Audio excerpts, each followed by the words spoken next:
ตรงกระป๋องนะครับอย่าจับเชือกนะเอาพันกันแล้วพันแล้ว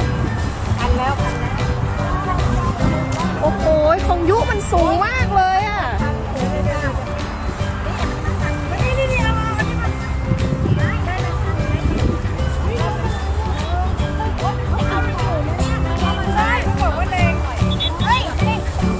ไม่ต้องวิ่งเลยอ่ะ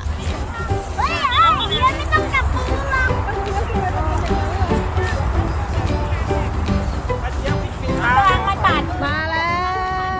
วโอ้ยสัปดาห์นี้ได้รับความนิยมสูงมากมีประชาชนให้ความสนใจมาเล่นนะฮะตรงนู้นพูดนะกะ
เมื่อวานนี้หรืออาทิตย์ที่แล้ว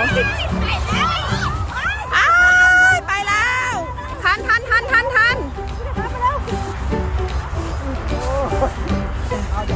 จะพันกันแล้วอายุจับดีๆนะครับ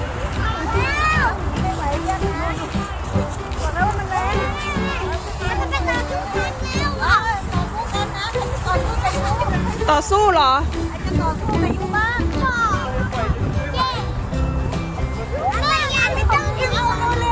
อันไหนครับอันไหนของพี่สายฟ้าอันนี้เหรอที่แม่จับอยู่เนี่ยเหรออ๋อพี่สายฟ้าจะจับไหมโอเค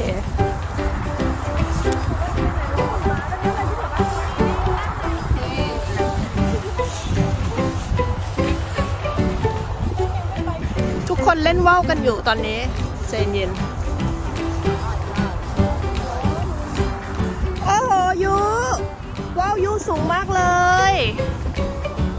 ไม่จับเส้นลูกไม่จับได้ไม่จับลูกจับตรงกระป๋องครับ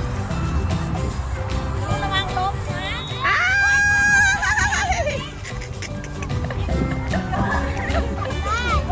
จับได้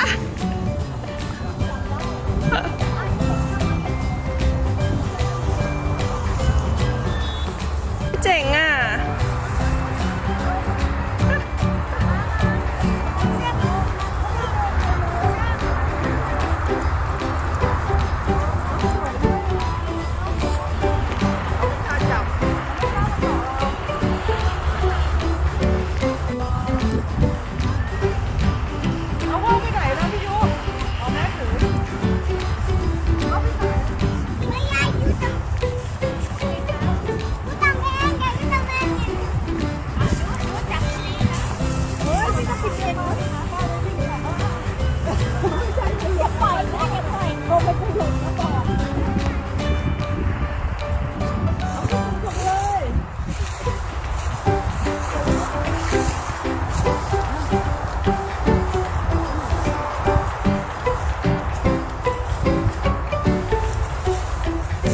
ยูแล้วยังไงอาทิตย์ที่แล้วว่าวของยูมันหล่นไปไกลเลยเหรอ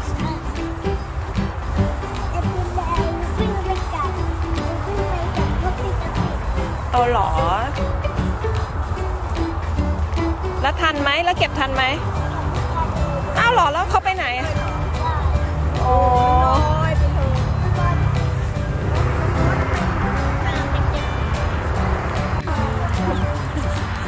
ไม่มีลมมันก็หมดนี่อยู่ๆก็มีแขกรับเชิญฮะ ลุงเคนลุงมาได้ไงคะ ลุงกำลังจะเซิร์ฟสเก็ตแล้วลุงก็เห็นว่าอุ้ยตรงนี้เขาดูแฮปปี้นิ่งมากมีคนเล่นบ้ามาเล่นด้วยดีกว่าไม่ใช่ลุงบอกว่าลุงเห็นอะไรสีส้มๆตูตาวิ่งอยู่เห็นก้อนอะไรโอ้แย่งซีนสีส้มส่องสว่างมากเลยอ่ะลุงก็เลยต้องใช้ยูแน่เลยใช้ยูแน่เดี๋ยวพี่คุณเอาขึ้นได้ใหม่ลมมันไม่มีลมมันเบาลงมันไม่เหมือนเมื่อกี้แบบว่าแค่ปล่อยก็ขึ้นแล้ว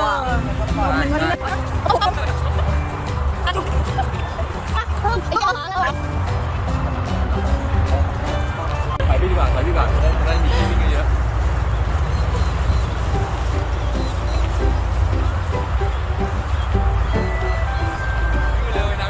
ตัดภาพไปที่ปายาได้แล้วพี่จูนได้แล้ววิ่งจนล้ม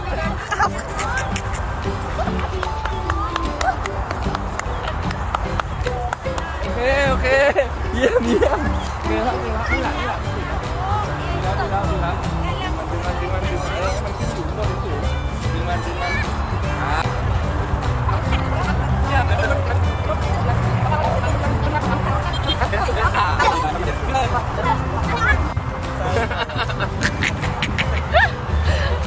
เล่นเปล่าพี่นอนเล่นเปล่า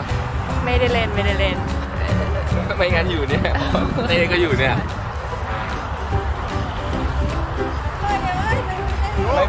ไปรอนู่นแล้วไม่ต้องมาละวนอยู่นั่นแหละไปเจอทีไปละเดี๋ยวพี่ไปละโอเคครับบ๊ายบายครับ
ยูเหนื่อยแล้วเหรอ